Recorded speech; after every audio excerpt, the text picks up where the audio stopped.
Ya Tuhan, tiap jam ku memerlukan-Mu. Engkaulah yang memberi sejahtera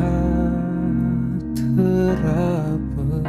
Shalom, selamat pagi Bapak Ibu Saudara yang kasih Tuhan. Kembali kita beribadah bersama-sama, walaupun di rumah masing-masing, tetapi saya percaya, saya yakin semua dalam keadaan sehat, dan saat ini kita boleh hadir bersama-sama, beribadah bersama-sama, menyatukan hati kita untuk datang ke hadirat Tuhan. Mari Bapak Ibu Saudara, kita persiapkan hati kita untuk kita datang kepada Tuhan.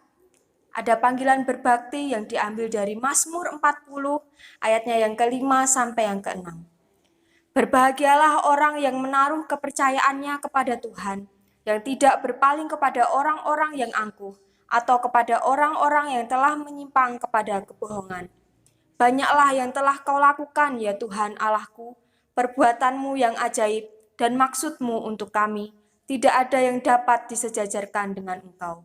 Aku mau memberitakan dan mengatakannya, tetapi terlalu besar jumlahnya untuk dihitung. Mari Bapak Ibu Saudara, kita datang ke hadirat Tuhan. Kita mau angkat pujian, satu hal yang kurindu.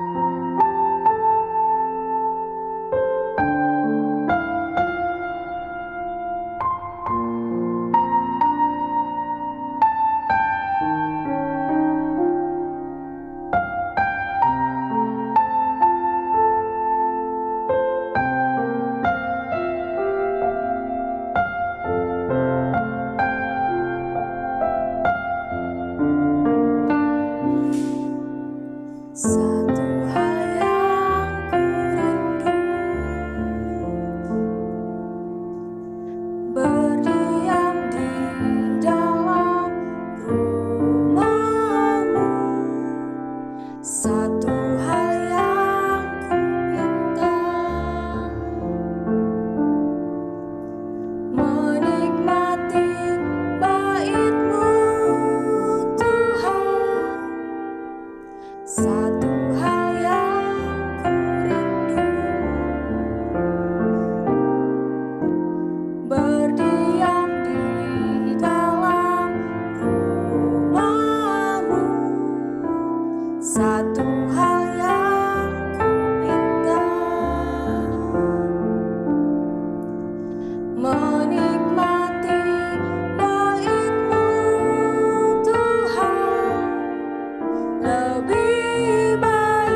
Mari Bapak Ibu Saudara, sebelum kita melanjutkan ibadah kita pada pagi hari ini, kita akan bersama-sama berdoa. Mari kita berdoa. Tuhan Yesus, kami bersyukur buat pagi hari ini Tuhan, kami boleh menikmati berkat kemurahan-Mu Tuhan. Kami boleh bangun dengan badan yang segar, badan yang sehat, kami masih bisa bernafas Tuhan. Kami sungguh mengucap syukur Tuhan oleh karena kasih penyertaan yang daripada Engkau. Pada pagi hari ini Tuhan, kami bersama-sama beribadah bersama dengan keluarga kami Tuhan. Biarlah Engkau Tuhan Yesus yang akan memberkati setiap ibadah kami, sucikan hati kami, pikiran kami Tuhan, supaya kami benar-benar tertuju kepada Engkau. Dan biarlah ibadah kami ini boleh menjadi berkat buat kehidupan kami, untuk kami semakin menjadi serupa seperti Engkau Tuhan. Terima kasih Tuhan Yesus, Engkau sertai, Engkau pimpin ibadah kami dari awal, pertengahan, hingga akhirnya. Biarlah Engkau Tuhan Yesus yang akan memberkati. Ampuni Tuhan setiap kesalahan dan dosa kami. Hanya di dalam nama-Mu kami berdoa dan bersyukur. Amin. Mari Bapak Ibu Saudara, kita akan melanjutkan ibadah kita pada pagi hari ini. Kita mau angkat pujian, Betapa Hatiku.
Hanya ini Tuhan.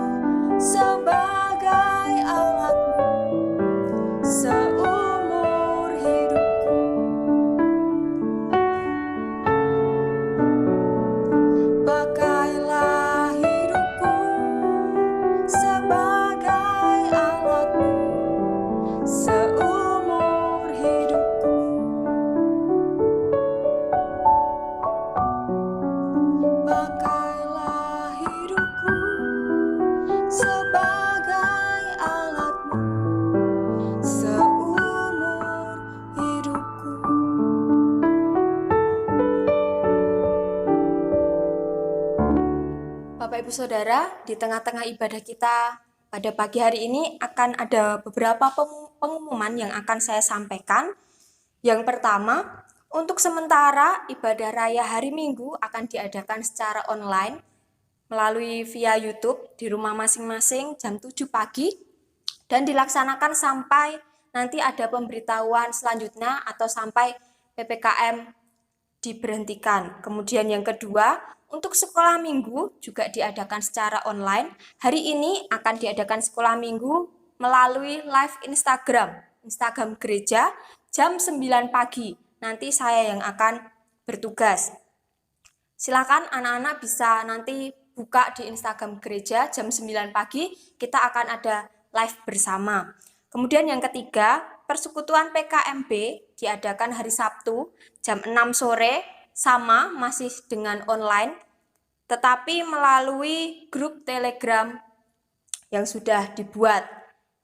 Kemudian yang keempat, untuk persembahan, Bapak Ibu Saudara dapat berikan langsung kepada bendahara atau dapat dikumpulkan secara kolektif di pos masing-masing. Berikut pengumuman yang bisa saya sampaikan. Dan saat ini mari kita akan persiapkan hati kita untuk kita bersama-sama mendengarkan kebenaran firman Tuhan yang akan disampaikan oleh hambanya Pendeta Muda Ardi. Namun sebelumnya kita mau angkat pujian, Janjimu Seperti Fajar.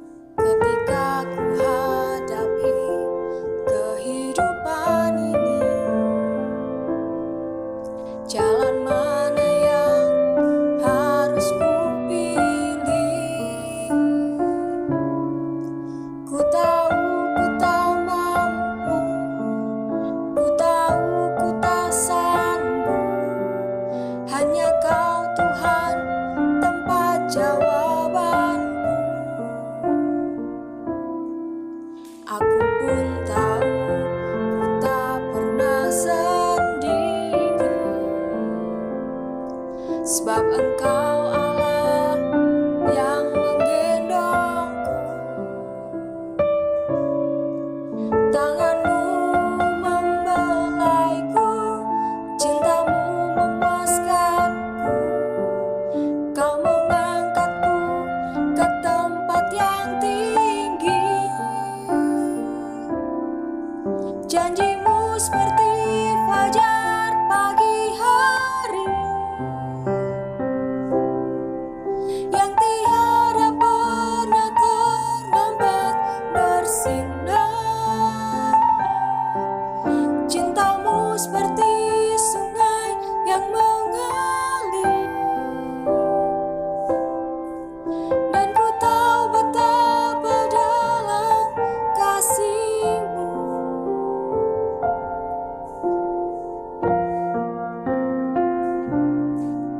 Ketika ku hadapi kehidupan ini,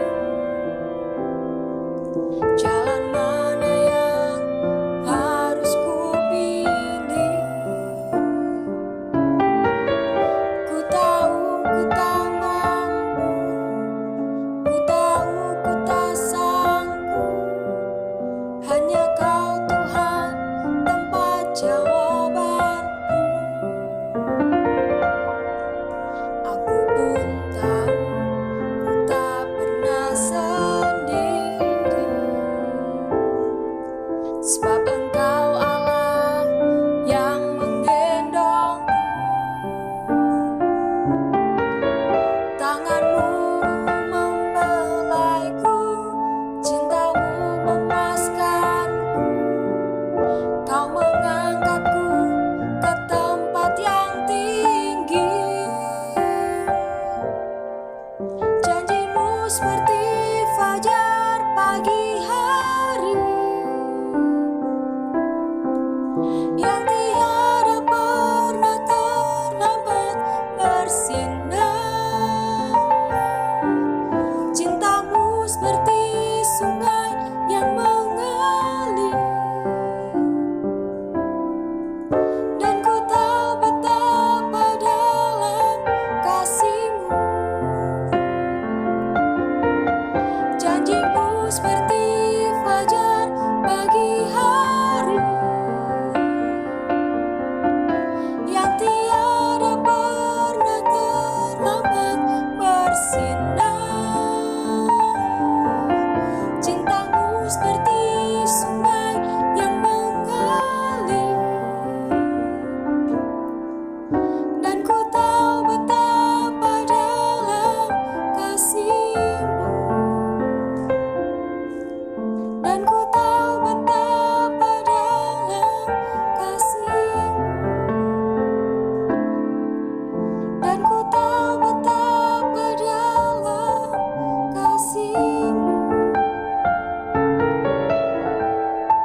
Shalom, selamat pagi Bapak Ibu Saudara yang dikasihi Tuhan. Mari kita akan berdoa terlebih dahulu. Kita datang kepada Tuhan, mohon bimbingan Tuhan, penyertaan Tuhan, sehingga kesempatan pagi hari ini kita boleh menerima berkat penyertaan yang daripada Tuhan melalui setiap kebenaran firman Tuhan yang boleh kita terima. Mari kita akan berdoa.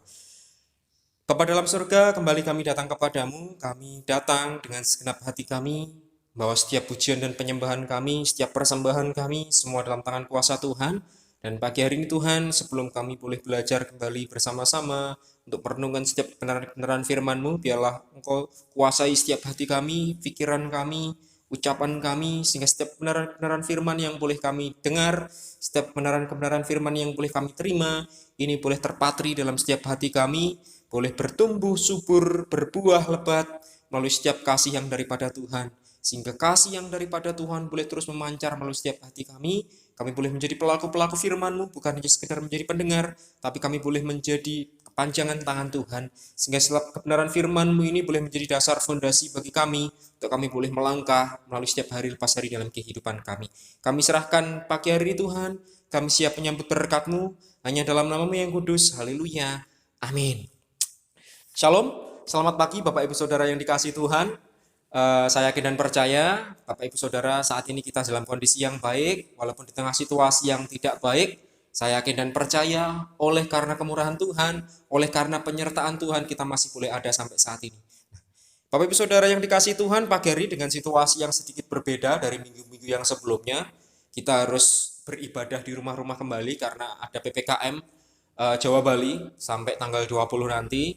Jadi ini salah satu upaya sumbangsih gereja-gereja untuk membantu program pemerintah untuk menekan persebaran COVID-19. Kalau kita perhatikan beberapa pekan terakhir cukup tinggi, biarlah dengan setiap upaya yang boleh kita berikan ini boleh semakin untuk membantu bangsa kita keluar dari permasalahan yang ada.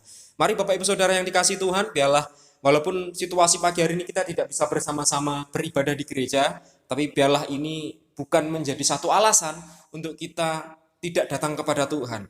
Karena justru dalam situasi yang seperti ini mengingatkan kepada kita bahwa kapanpun, dimanapun, apapun situasinya, ketika hati kita tertaut dengan Tuhan, Tuhan hadir di tengah-tengah kita.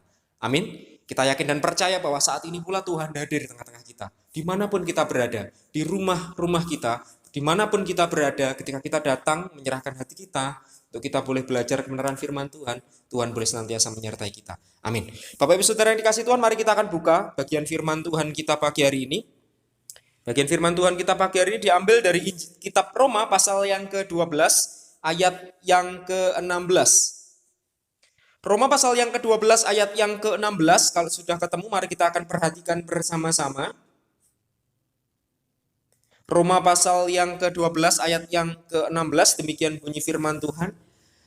Hendaklah kamu sehati sepikir dalam hidupmu bersama, janganlah kamu memikirkan perkara-perkara yang tinggi, tetapi arahkanlah dirimu kepada perkara-perkara yang sederhana. Janganlah menganggap dirimu pandai. Perhatikan sekali lagi. Hendaklah kamu sehati sepikir dalam hidupmu bersama, janganlah kamu memikirkan perkara-perkara yang tinggi, tetapi arahkanlah dirimu kepada perkara-perkara yang sederhana.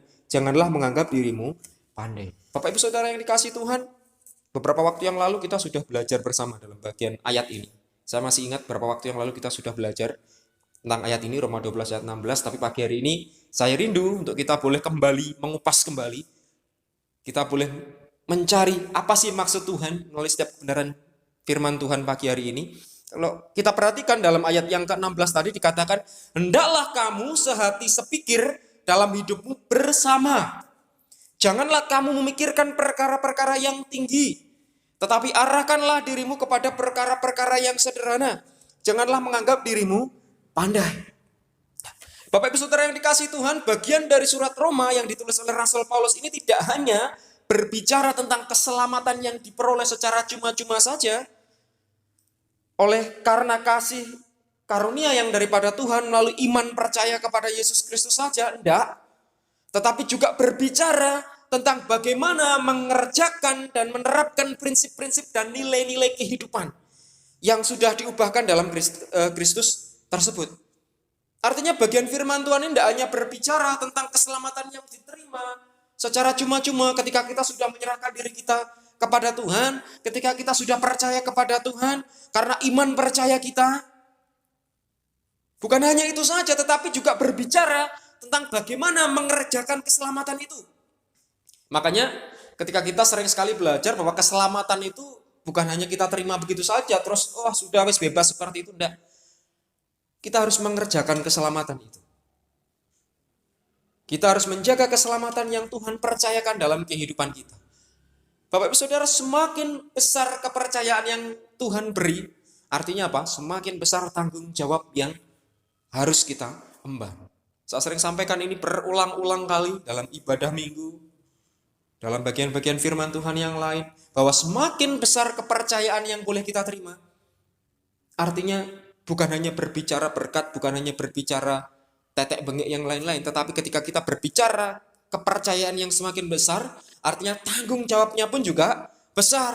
Artinya ketika kita berbicara tentang bagian firman Tuhan ini tidak cuma berbicara keselamatan yang kita terima dengan cuma-cuma, tapi juga berbicara tentang bagaimana kita mengerjakan, bagaimana kita menerapkan prinsip-prinsip dan nilai-nilai kehidupan yang sudah diubahkan dalam Kristus Yesus. Sehingga apa? Sehingga keberadaan orang-orang percaya nyata-nyata menjadi berkat dalam bidang kehidupannya. Dimanapun Tuhan tempatkan kita, dimanapun Tuhan utus kita bisa menjadi saluran berkat Tuhan. Bagi orang-orang yang ada di sekitar kita, bagi orang-orang yang ada di sekeliling kita. Menjalankan prinsip keselamatan yang sesungguhnya baik dalam bidang sosial maupun yang lain-lain. Saudara, kalau kita perhatikan, sesungguhnya kita harusnya cukup sangat bangga dengan apa yang kita percayai, bahwa betapa lengkapnya kabar keselamatan yang ditulis oleh Rasul Paulus melalui bagian firman Tuhan ini. Nah, kalau kita perhatikan bagian firman Tuhan pagi hari ini merupakan salah satu ayat yang mengajarkan bagaimana kita harus bersikap. Bagaimana kita harus bersikap dalam kehidupan kita. Bagaimana kita harus bersikap menjadi murid-murid Kristus. Bagaimana ketika kita menjadi anak-anak Tuhan. Ketika kita menjadi pribadi yang sudah diselamatkan, khususnya dalam kehidupan bermasyarakat kita, apakah cukup, aku orang Kristen, KTP ku Kristen. Orang Kristen itu kalau hari Minggu ke gereja, pulang dari gereja, apa? Saudara yang dikasihi Tuhan, kehidupan kekristenan kita bukan hanya sekedar rutinitas hari Minggu ke gereja, hari-hari yang lain persekutuan, tapi lebih daripada itu, bagaimana kita mengerjakan keselamatan dalam kehidupan kita. Kalau Bapak Ibu Saudara perhatikan dari panduan ibadah yang tadi saya beri, ada ringkasan khotbah saya di sana. Saya beri judul Jadilah Dirimu Sendiri. Kenapa saya beri judul Jadilah Dirimu Sendiri? Bapak Ibu Saudara, tanpa kita sadari di tengah kehidupan dunia yang semakin kompleks, di era postmodern, di segala apapun yang mungkin saat ini kita hadapi, kita menghadapi era digitalisasi. Dipermudah dengan situasi yang ada, dipermudah dengan kondisi yang ada, terbukti dengan situasi yang ada seperti saat ini kita masih bisa beribadah dengan media digital yang ada, walaupun jarak jauh, kita masih bisa bertatap muka. Tapi di balik itu semua, ketika ada dampak positif juga ada dampak negatif. Makanya di sini loh, peran prinsip-prinsip keselamatan yang sesungguhnya yang harus kita kerjakan. Bagaimana kita memposisikan diri sebagai umat Tuhan. Mengerjakan apa yang Tuhan mau. Menyisihkan apa yang Tuhan tidak sukai. Tanpa kita sadari, Bapak Saudara, banyak sekali orang-orang di luar sana, khususnya orang-orang di luar sana, orang-orang yang belum percaya, bahkan tidak sedikit pula orang-orang yang sudah percaya, tidak mampu menjadi dirinya sendiri. Pagi hari kita mau belajar bersama-sama. Jadilah dirimu sendiri. Just be yourself. Jadilah dirimu sendiri. Kalau Bapak Ibu Saudara perhatikan media-media akhir-akhir ini, jangankan media, kita perhatikan sekeliling kita, orang-orang di sekeliling kita. Banyak dari mereka tidak menunjukkan karakter pribadi mereka sendiri. Mereka punya seorang figur dalam kehidupan mereka. Sampai-sampai pakaiannya pun sama, gaya hidupnya pun sama. Apakah salah? Saudara, sebenarnya tidak ada yang salah. Tidak ada yang salah ketika kita punya figur dalam kehidupan kita. Tapi yang salah ketika kita hidup tidak benar. Bukan hanya menyaring, bukan hanya sekedar mengambil yang baik, enggak, tetapi bahkan kehidupan yang tidak baiknya pun kita juga ikuti. Nah, kalau bahasa lebih kerohaniannya ini mengkultuskan. Artinya wes lek enggak iki ndak. Kalau ndak gaya hidupnya ini ndak. Saudara, pada dasarnya kehidupan kekristenan kita pun juga diperhadapkan dalam situasi yang demikian. Kita dituntut menjadi sama, serupa dengan Tuhan. Ketika kita belajar seperti itu bukan berarti kita salah, ndak. Memang kita harus hidup seperti apa yang Tuhan kehendaki dalam kehidupan kita. Tapi perhatikan bahwa segala sesuatunya ada batasan dalam kehidupan kita. Contoh, tidak sedikit banyak anak-anak Tuhan yang pada akhirnya menyalahgunakan jabatan, menyalahgunakan mimbar hanya untuk kepentingan pribadinya. Ini loh yang salah. Mereka tahu kehidupan Tuhan seperti apa. Mereka tahu apa yang Tuhan mau harus kita lakukan. Mereka tahu yang seperti ini boleh atau enggak. Tapi seringkali mereka masih susah untuk menanggalkan ego pribadinya. Ini loh yang harus kita pahami. Bukan hanya sekedar mengabarkan berita keselamatan, tetapi bagaimana prinsip hidup kita yang sesungguhnya. Bapak Ibu Saudara yang dikasih Tuhan, keselamatan yang sudah diterima di dalam Kristus seharusnya tidak membuat kehidupan kekristenan kita menjadi pasif, mengisolasikan diri, atau bahkan bersikap eksklusif.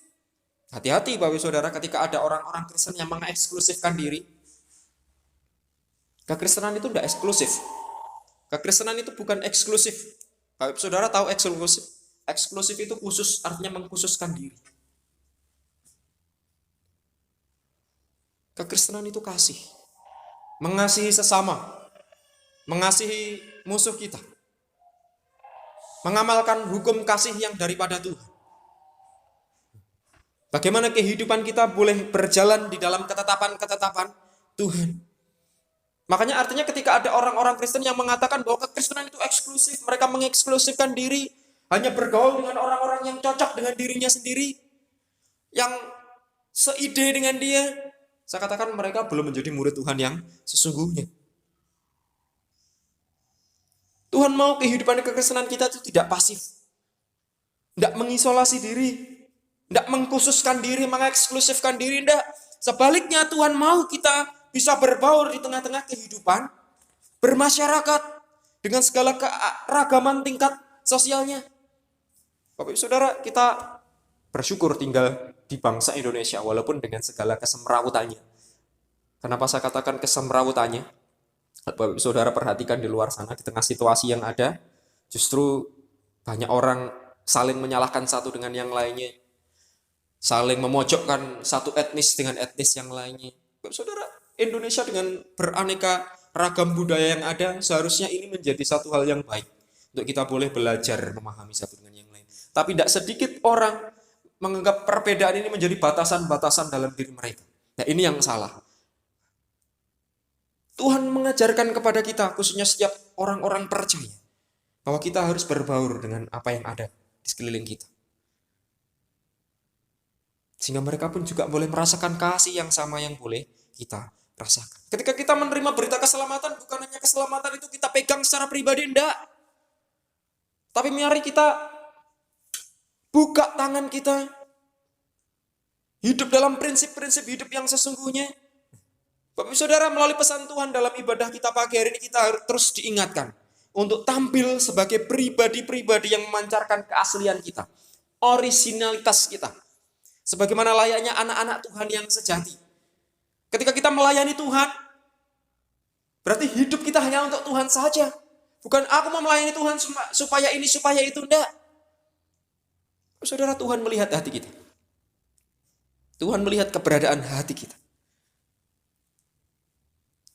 Kita terus diingatkan untuk tampil sebagai pribadi-pribadi yang memancarkan keaslian kita. Sebagaimana layaknya anak-anak Tuhan yang sejati. Sambil terus memancarkan kasih dan mendemonstrasikan kedahsyatan Allah dalam kehidupan kita. Tuhan tidak mau kita tampil dengan cara sengaja melebih-lebihkan diri, menutupi keaslian kita, dengan tujuan agar terlihat lebih hebat, supaya lebih tinggi, supaya lebih pintar. Oh, aku tak melayani Tuhan seperti ini. Wah, kalau main musik, tangannya dari ujung barat sampai ujung timur. Semuanya dipegang semua. Saudara, ketika kita melayani di atas mimbar, berarti kita berbicara teamwork. Kita tidak bisa berdiri sendiri. Bermain musik, ada pemain keyboard, ada pemain bass, ada pemain drum. Mereka tidak berdiri sendiri-sendiri, tidak. Tapi di dalam Tuhan, mereka mungkin punya kemampuan pribadi lepas pribadi. Tapi di dalam pekerjaan Tuhan, mereka harus menyatu padukan itu semua. Bisa bayangkan, Mbak Saudara, ketika tampil dalam ibadah, mengiringi ibadah Tuhan, mereka hidup dengan gaya mereka sendiri-sendiri. Menonjolkan ego pribadinya. Menutupi keasliannya. Oh, aku figurku seperti ini, aku mainku seperti ini. Merasa diri paling hebat, aku lebih hebat daripada kamu. Yang jadi leadernya aku. Aku lebih tinggi daripada kamu. Aku lebih pandai daripada kamu. Kira-kira Bapak Ibu Saudara bisa bayangkan pelayanannya seperti apa? Kalau saling meninggikan diri masing-masing, menonjolkan kemampuannya masing-masing. Bapak Saudara, pada akhirnya ini tidak menjadi berkat, justru menjadi batu sandungan.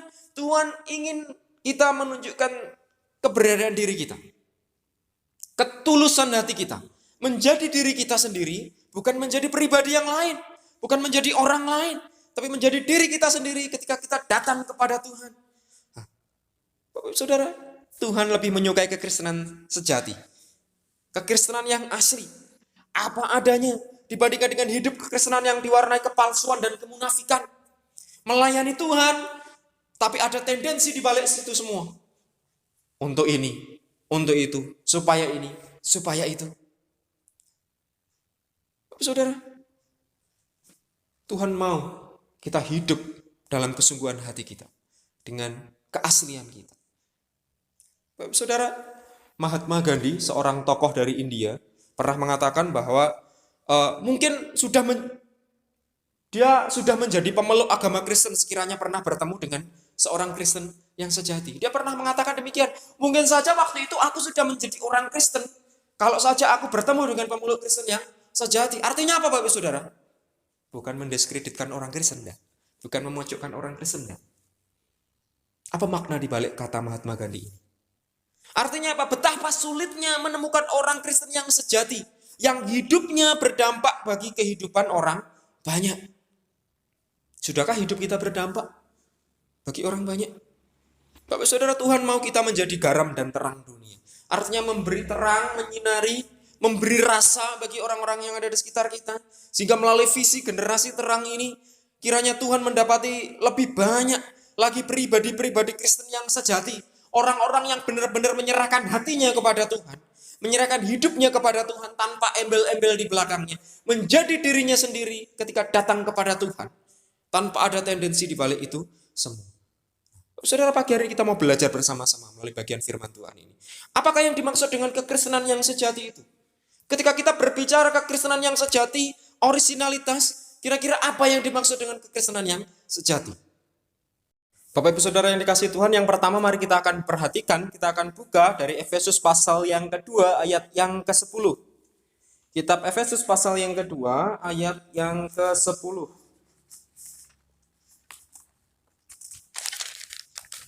Efesus pasal yang kedua ayat yang ke-10. Mari kita akan perhatikan bersama-sama.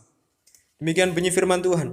Karena kita ini buatan Allah diciptakan dalam Kristus Yesus untuk melakukan pekerjaan baik yang dipersiapkan Allah sebelumnya, Ia mau supaya kita hidup di dalamnya. Sekali lagi. Karena kita ini buatan Allah diciptakan dalam Kristus Yesus untuk melakukan pekerjaan baik yang dipersiapkan Allah sebelumnya, Ia mau supaya kita hidup di dalamnya. Nah, Bapak Saudara, apa yang dimaksud dengan kekristenan yang sejati? Apa yang dimaksud dengan kekristenan yang asli? Kalau kita perhatikan dalam ayat yang pasal yang kedua, ayat yang ke-10 di kitab Efesus tadi, ada kata buatan Allah di sana. Karena kita ini buatan Allah, diciptakan dalam Kristus Yesus untuk melakukan pekerjaan baik yang dipersiapkan Allah sebelumnya, Ia mau supaya kita hidup di dalamnya. Saudara, yang pertama, ketika kita berbicara tentang kekristenan yang sejati, berarti Allah mau kita menjadi diri kita seutuhnya di dalam Kristus. Kalau kita perhatikan di ayat yang ke-10, ada kata buatan Allah di sana. Kata buatan Allah dari bahasa aslinya poiema. Poiema di sini mengandung arti hasil pekerjaan tangan Tuhan. pekerjaan tangan Tuhan atau karya seni yang maha tinggi, masterpiece dari Tuhan, yang terbaik yang daripada Tuhan. Artinya apa, Bapak Saudara? Tuhan telah menciptakan kita dengan cara yang luar biasa, begitu uniknya, begitu luar biasanya, tidak ada duanya di dunia ini. Dengan satu maksud, dengan satu tujuan, yaitu apa? Melakukan pekerjaan baik yang telah dirancangkannya sejak awal, sejak kita diciptakan. Perhatikan ayat yang ke-10 tadi. Karena kita buatan Allah, diciptakan dalam Kristus Yesus untuk melakukan pekerjaan baik. Dengan satu tujuan untuk melakukan pekerjaan baik. Artinya apa? Artinya tiap-tiap kita masing-masing didesain secara khusus untuk mencapai satu tujuan ilahi yang luar biasa, yang Tuhan sudah siapkan, yang Tuhan sudah sediakan untuk masing-masing kita. Tentunya berbeda satu dengan yang lain, karena Tuhan menciptakan kita dengan porsi-porsi yang berbeda, dengan ukuran-ukuran yang berbeda. Tetapi seringkali masih didapati banyak sekali anak-anak Tuhan yang tidak merasa nyaman dengan dirinya sendiri, cenderung merasa minder dengan keberadaan dirinya sendiri. Justru malah merasa puas ketika menjadi orang lain. Saudara, kalau Bapak Saudara perhatikan di luar sana, khususnya di era saat ini, banyak sekali anak-anak Tuhan, bahkan orang-orang di luar sana yang merasa minder dengan dirinya sendiri. Merasa tidak puas dengan dirinya sendiri. Banyak orang oplas di sana di sini. Hidungnya kurang mancung, tak tambahi operasi plastik, pakai plastik ember supaya mancung. Pipinya terlalu tembem, harus sedot lemak. Tembel sana, tembel sini. Padahal Tuhan sudah mendesain sebegitu baiknya. Kita diciptakan dengan tangan Tuhan. Dari debu tanah yang tidak ada nilainya, tidak ada harganya. Tuhan nembuskan nafas kehidupan sehingga kita boleh ada sampai saat ini.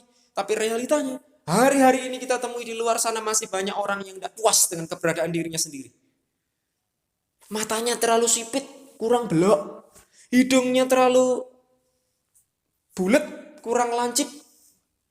Akhirnya operasi sana, operasi sini, operasi plastik.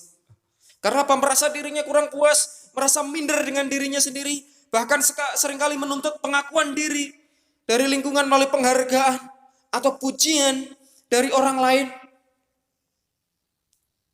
Bapak Ibu Saudara yang dikasihi Tuhan, orang-orang yang seperti inilah, orang-orang yang seperti inilah yang seringkali berperilaku tertentu agar terlihat hebat. Dan menjadi seperti orang yang lain dianggap memiliki pengaruh luas di masyarakat. Figur. Orang-orang yang seperti ini orang-orang yang krisis identitas. Makanya kita harus tahu identitas kita yang sesungguhnya siapa. Ketika kita menyadari keberadaan diri kita, identitas diri kita yang sesungguhnya, bahwa kita ini anak-anak Allah, buatan Allah yang sejati. Harusnya kita bangga dengan keberadaan kita. Kita boleh ada sampai saat ini semua karena kasih kemurahan Tuhan. Jadilah diri kita sendiri. Menjadi diri kita sendiri seutuhnya di dalam Kristus. Ingat, ketika kita menyerahkan diri kita kepada Tuhan, kita ini disebut ciptaan yang baru. Dia yang tinggal di dalam kita. Kita yang ada di dalam Dia. Menjadi satu Kristus sebagai kepala. Dan kita menjadi anggota tubuh yang lainnya. Harusnya kita bangga dengan keberadaan diri kita sendiri.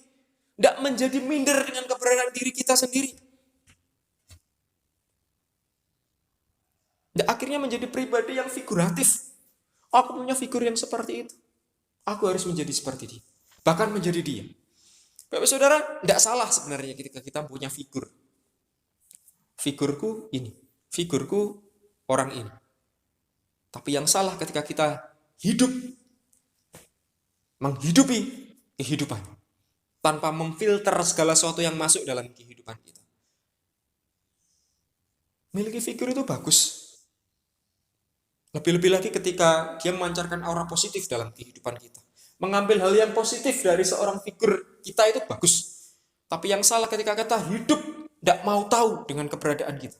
Pada akhirnya apa? Bukan hanya sisi positifnya, tapi hal negatifnya pun juga diambil. Karena tidak ada filter yang benar dalam diri kita. Saudara, mari lihat kedalaman diri kita.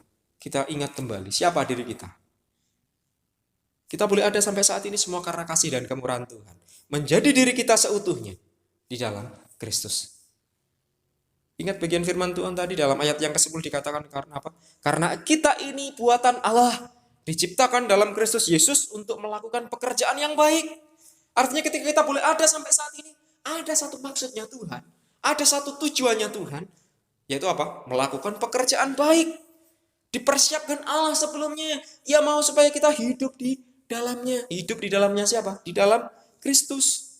Di dalam pekerjaan yang baik itu. Tuhan mau kita terlibat di dalamnya. Saudara, Tuhan itu anggap kita lebih loh dari sekedar anak. Tuhan anggap kita sebagai rekan sekerja Allah yang bekerja beriringan bersama dengan Dia. Artinya untuk apa kita minder? Justru harusnya kita bangga ketika kita benar-benar menyadari diri kita, keberadaan kita sebagai anak Allah. Tidak justru malah lari mencari figur yang lain, menghidupi figur itu tanpa memfilter diri kita. Sehingga pada akhirnya kita jatuh ke dalam belenggu dosa. Semakin lama semakin dalam kehidupan kita. Saudara, apakah itu benar? Ketika kita melakukan itu semua. Nah, tanpa kita sadari di luar sana justru banyak orang sesungguhnya sedang mencari kebenaran. Banyak orang ingin menjalin hubungan dengan kita. Dengan keaslian dan kebersahajaan kita. Dengan kepolosan dan kepribadian kita yang tulus di dalam Kristus. Makanya kita perlu melihat dari kacamata yang berbeda. Dari kacamatanya Tuhan, bukan dari kacamata pribadi kita. Saya sering ingatkan kepada kita, jangan melihat hanya sejauh mata kita melihat. Tapi lihatlah dari kacamata Tuhan. Dari sudut pandangnya Tuhan. Tapi saudara, apa yang kita pandang baik itu belum tentu baik menurut Tuhan. Tapi apa yang Tuhan izinkan terjadi dalam kehidupan kita, apa yang Tuhan lihat baik itu yang terbaik dalam hidup kita. Walaupun itu mungkin sesuatu yang kita anggap tidak baik dalam kehidupan kita. Tapi ketika Tuhan izinkan itu terjadi, yakinlah dan percaya itu terbaik yang daripada Tuhan. Ingat kehidupan seorang Ayub. Walaupun dia harus menghadapi kesengsaraan seperti itu, dia harus sakit penyakit, ditinggal keluarganya. Tapi dia tidak down, dia tidak jatuh. Dia tetap percaya bahwa ketika itu Tuhan izinkan ada dalam hidupnya, itu yang terbaik. Terbaik. Saudara, tidak banyak orang-orang yang seperti ini. Makanya ini loh kekristenan yang sejati. Orang yang menyadari keberadaan dirinya tanpa ada tendensi dibalik itu semua. Menjadi diri kita sendiri. Menjadi diri kita sendiri seutuhnya di dalam Kristus. Karena Kristus ada di dalam diri kita. Saudara, tanpa kita sadar sebenarnya dunia ingin melihat, merasakan kuasa dan kasih Tuhan bekerja dengan uniknya melalui diri pribadi kita. Tapi kita tidak sadar karena kita hanya melihat sejauh mata kita melihat. Mari kita lihat dengan nurani kita, dengan mata hati kita. Mari kita lihat seorang Tuhan Yesus. Bapak Ibu Saudara yang dikasih Tuhan, sepanjang pelayanannya di bumi, banyak orang tidak percaya mengenal Yesus sebagai seorang anak tukang kayu. Banyak orang mengenal Yesus sebagai anak seorang tukang kayu. Sosok pribadi yang sangat sederhana namun memiliki kuasa ilahi yang begitu luar biasa. Apakah Tuhan Yesus tidak mampu merubah kehidupannya? Siapa yang bilang tidak mampu? Dia anak Allah. Dia Tuhan. Tapi justru masih banyak pertanyaan sampai saat ini. Kenapa kalau dia Tuhan, dia lahir di kandang domba? Kenapa kalau dia Tuhan seperti ini, seperti itu? Bapak Ibu Saudara yang dikasih Tuhan. Justru dalam kehidupan Tuhan Yesus itu Tuhan mengajarkan sesuatu dalam kehidupannya. Bagi orang-orang yang mengikuti dia. Walaupun dia sosok pribadi yang sederhana. Memiliki kuasa ilahi yang begitu luar biasa yang ditujukannya melalui perkataan dan perbuatannya. Yesus sungguh-sungguh merepresentasikan keberadaan Allah Bapa di surga. Dia tahu dengan jelas tugas dan tanggung jawabnya. Bahwa dia nantinya akan mati di atas kayu salib menebus dosa dan pelanggaran umat manusia. Walaupun dia tahu ketika dia berdoa di Taman Getsemani sampai dia menetes peluhnya seperti darah. Tapi dia tetap melakukan. Karena dia tahu tanggung jawabnya. Ini loh Bapak Saudara, keberadaan Tuhan Yesus ini merepresentasikan keberadaan Allah Bapa di surga melalui kehidupan yang bersahaja. Bagaimana dengan kehidupan kita? Sudahkah kita merepresentasikan Tuhan kita? Oh, orang Kristen. Seperti tadi yang saya katakan di awal, orang Kristen bukan hanya sekedar datang hari Minggu, ya. Tapi bagaimana kita menghidupi prinsip-prinsip keselamatan yang boleh kita terima. Mari Bapak Ibu Saudara kita representasikan keberadaan diri kita di dunia ini. Memancarkan kasih Tuhan dalam hidup kita. Sehingga orang-orang di sana, di sekeliling kita boleh merasakan Tuhan. Karena keberadaan diri kita. Diri kita yang sesungguhnya. Itu yang pertama. Yang kedua, Yohanes pasal yang ke-11 ayat yang ke-35 sampai yang ke-36. Mari kita akan buka bersama-sama. Yohanes pasal yang ke-11, Injil Yohanes pasal yang ke-11, ayat yang ke-35 sampai yang ke-36. Demikian bunyi firman Tuhan. Maka menangislah Yesus, kata orang-orang Yahudi, lihatlah betapa kasihnya kepadanya.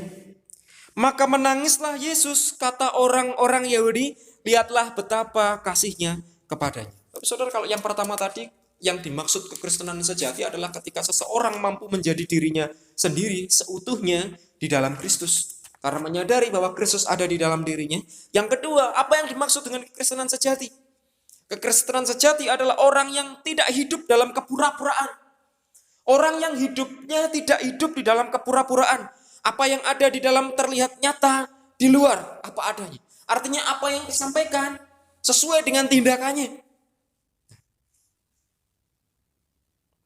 Bapak Ibu Saudara, kalau kita perhatikan di ayat yang ke-35 sampai yang ke-36, di sana dikatakan bahwa menangislah Yesus. Kata orang-orang Yahudi, lihatlah betapa kasihnya kepadanya. Begitu besar kasihnya Tuhan Yesus sampai dia meneteskan air mata. Bapak Ibu Saudara, ini ekspresi hati Yesus yang ia perlihatkan di depan orang banyak ketika ia melihat Maria tersungkur di depan kakinya. Ketika dia melihat Maria tersungkur di depan kakinya, menangis dengan harapan agar ia melakukan sesuatu bagi Lazarus saudaranya yang sudah meninggal pada waktu itu. Yesus tidak mencoba menutup-nutupi kesedihan hatinya. Wah, aku Tuhan, aku tidak cocok untuk nangis. Tidak. Justru dia menangis di situ. Dia tidak menutup-nutupi kesedihan hatinya dengan berpura tegar agar terlihat lebih wibawa, agar terlihat lebih bijaksana. Masa aku Tuhan, aku nangis? Tidak. Saudara, Alkitab mencatat Tuhan Yesus menangis di situ. Inilah ekspresinya Tuhan Yesus. Bahkan di satu hari yang lain ketika Yesus melihat orang-orang sedang berjual beli di bait Allah, lalu ia mengusirnya, bukan membalikkan meja-meja, membalikkan meja-meja penukar uang di sana, bangku-bangku pedagang merpati, menyatakan tegurannya supaya mereka tidak menjadikan rumah Allah sebagai sarang penyamun. Di sana Tuhan Yesus marah, saudara. Ini loh ekspresinya Tuhan. Tidak ada kepura-puraan. Walaupun dia Tuhan, dia tidak mencoba untuk menunjukkan dirinya dengan sudut yang berbeda. Aku Tuhan, masa aku marah-marah. Walaupun Alkitab katakan marah itu tidak boleh, saudara. Oh boleh ya? Boleh atau tidak boleh marah itu? Marah itu boleh, asalkan tidak sampai membuat dosa. Tapi kenyataannya banyak orang pada akhirnya terjebak dalam keputusasaan dan dosa. Terus kok Tuhan Yesus marah-marah, Pak? Saudara, mari kita perhatikan bersama apa tujuan Tuhan Yesus marah di sana. Saudara, di sini Tuhan tidak menutup-nutupi ekspresinya. Tuhan marah. Justru ketika Tuhan tidak marah, pada akhirnya dia membiarkan dosa itu berkecamuk di sana. Rumah Allah dijadikan sebagai ajang jual beli. Di sana Tuhan menegur dengan keras supaya mereka tidak menjadikan rumah Allah sebagai sarang penyamun. Kenyataannya pada waktu itu memang orang-orang yang jual beli tersebut sedang menyalahgunakan bait Allah untuk kepentingan dirinya. Justru ketika Tuhan tidak marah, ketika Tuhan tidak menegur mereka dengan keras, justru Tuhan membiarkan dosa berkecamuk di sana. Tapi karena kemarahan Tuhan, teguran Tuhan mengingatkan mereka. Lagi-lagi Yesus mengekspresikan dirinya seperti apa adanya, tanpa kepura-puraan. Saudara, kekristenan yang sejati itu yang seperti ini. Mengekspresikan tanpa kepura-puraan. Tuhan tidak mau kita bersikap berpura-pura dengan mencoba menutup-nutupi apa yang ada di dalam diri kita dengan tujuan agar terlihat hebat. Menutupi yang salah dengan kebenaran. Sudah tahu salah masih tutupi. Saudara, bagian firman Tuhan dalam kitab Yakobus katakan apa? Kalau kita tahu benar, tapi kita tidak melakukannya, kita berdosa. Begitu pula sebaliknya. Ketika kita tahu itu salah, kita terus melakukannya, kita terus mengerjakannya, dosa pula ada dalam kehidupan kita. Saudara, Tuhan tidak mau kita hidup di dalam kepura-puraan. Tuhan mau kita menjadi diri kita yang sejati. Tuhan mau kita menjadi diri kita yang sesungguhnya. Mari kita belajar dari kehidupan Tuhan Yesus. Dia yang seorang Tuhan saja tidak malu untuk menangis Karena itu ekspresi dari dirinya, ada dorongan dalam hatinya. Bahkan ketika dia harus marah-marah di bait Allah, dia harus marah-marah di bait suci. Ketika dipakai yang tidak sesuai dengan fungsinya. Saudara, Tuhan tidak mau kita bersikap berpura-pura dengan menjadi pribadi yang berbeda. Dengan menutup-nutupi apa yang ada di dalam diri kita dengan tujuan terlihat hebat. Supaya terlihat hebat, supaya terlihat baik. Bapak saudara, jika kita melakukan kesalahan terhadap orang lain, ya datanglah segera minta maaf. Segera datang minta maaf, menyatakan penyesalan kita dengan minta maaf. Maafkan saya. Kalau salah ya mengakui kesalahannya. Tidak perlu merasa diri kita paling benar. Bapak saudara, Tuhan mengajarkan kita yang namanya kerendahan hati. Dalam perjanjian baru khususnya mengajarkan kita tentang hukum kasih. Bagaimana kita harus saling mengasihi. Jika kita mau menyatakan pendapat yang berasal dari diri kita sendiri, nyatakanlah pendapat tersebut apa adanya. Tanpa harus menutup-nutupi dengan berkata ini dari si A, oh ini loh dari si B. Nah, ketika itu pendapat kita, yuk katakan, oh ini pendapatku seperti ini. Tuhan tidak mau ada kepura-puraan dalam kehidupan kita. Sehingga orang tidak dapat menyalahkan apa-apa. Dan lebih jauh lagi, berharap akan menerima pujian. Ini salah loh saudara. Ketika kita mengatakan, oh ini dari si A, ini dari si B. Katakanlah apa yang sesungguhnya. Ketika itu muncul dalam diri kita. Anggapan kita. Nah, Bapak Ibu Saudara yang dikasihi Tuhan, apabila kita rindu untuk menjadi orang percaya yang berdampak besar. Mengalami keselamatan yang sesungguhnya. Mari kita lihat kedalaman diri kita. Sudahkah kita menjadi pribadi Kristen yang sejati? Yang tidak hidup di dalam kepura-puraan. Kita yang menjadi diri kita sendiri. Karena Kristus ada dalam diri kita. Sudahkah kita menjadi pribadi yang menggarami orang-orang yang ada di sekeliling kita? Mari Bapak Saudara, jadilah pribadi yang berdampak. Mulailah dengan memiliki kehidupan yang ditopang oleh perkataan dan tindakan yang selaras dengan hidup yang kita jalani. Ketika kita mengatakan A, ya lakukan A. Karena apa? Tuhan benci dengan kepura-puraan. Itu yang kedua. Yang terakhir, Yohanes pasal 19 ayat yang ke-30. Perhatikan, sesudah Yesus minum anggur asam itu berkatalah ia sudah selesai. Lalu ia menundukkan kepalanya dan menyerahkan nyawanya. Saudara, di akhir masa perjalanannya di dunia, Tuhan katakan sudah selesai. Apa maksud kata sudah selesai di sini? Saudara, kekristenan yang sejati artinya apa?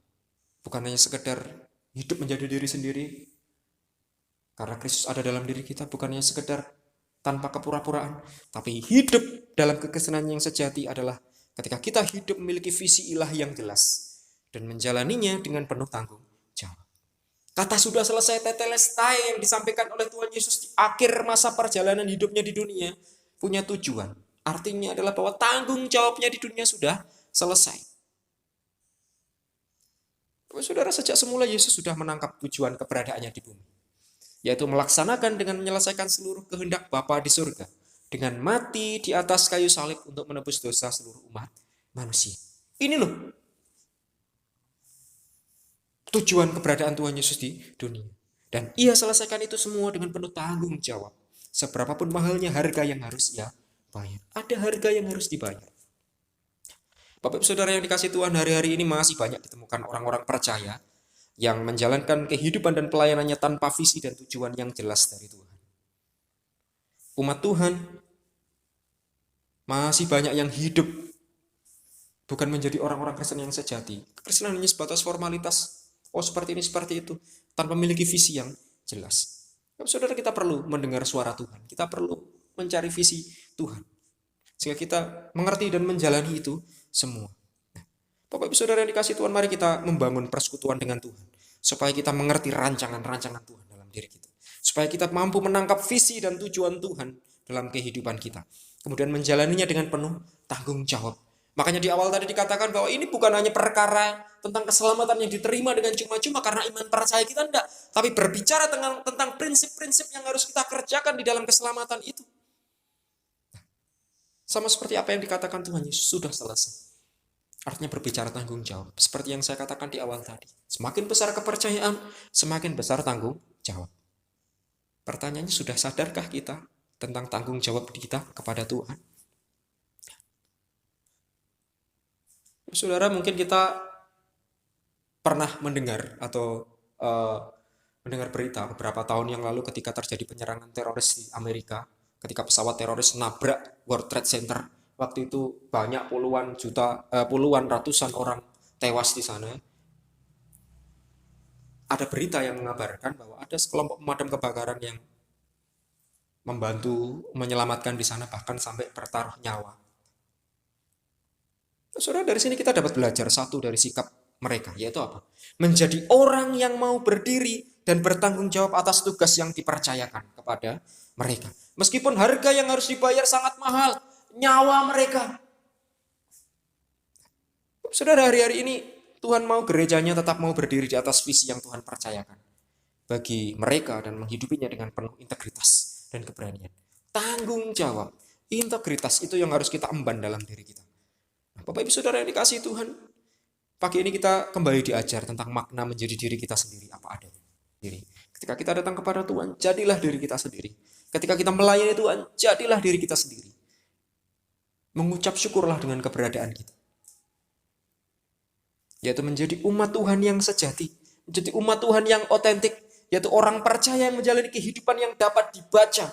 Hidup kita ini menjadi kitab yang terbuka, sehingga orang mampu melihat keberadaan Tuhan dalam hidup kita. Karena kita datang dengan kesungguhan hati kita, tanpa ada tendensi yang lain.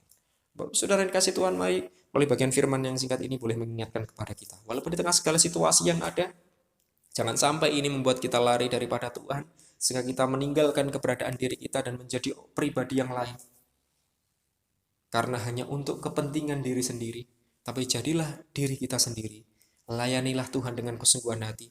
Walaupun di tengah situasi yang saat ini mungkin cukup berat, yakinlah dan percaya. Tuhan senantiasa menyertai kita.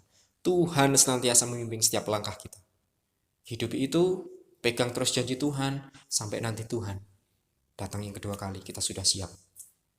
Menyerahkan iman percaya kita kepada Tuhan. Amin. Mari kita akan berdoa. Bapa Surgawi, kami mengucap syukur untuk setiap kebenaran firman-Mu. Biarlah firman Tuhan ini boleh menguatkan setiap hati kami. Di tengah segala situasi yang ada saat ini, kami boleh menjadi pribadi seperti apa yang Tuhan ciptakan dalam kehidupan kami. Segala keberadaan kami hanya untuk Tuhan saja. Kami serahkan setiap hati kami. Kami siap melayani Tuhan, kami siap membaktikan hidup kami kepada Tuhan, kami serahkan umat-Mu. Biarlah setiap kebenaran firman Tuhan yang boleh kami terima, ini boleh menjadi dasar bagi kami untuk melewati hari lepas hari dalam kehidupan kami. Biarlah berkat sukacita, kemurahan yang daripada Tuhan boleh senantiasa ada menaungi setiap kehidupan kami. Kami serahkan firman pagi hari ini, hanya dalam nama yang kudus, haleluya, amin. Amin, selamat pagi, Tuhan Yesus memberkati kita sekalian. Kau Bapakku yang baik, mengerti bahasa tetesan air mata, tak kau biarkan ku berjalan sendirian, karena kau Bapakku yang baik.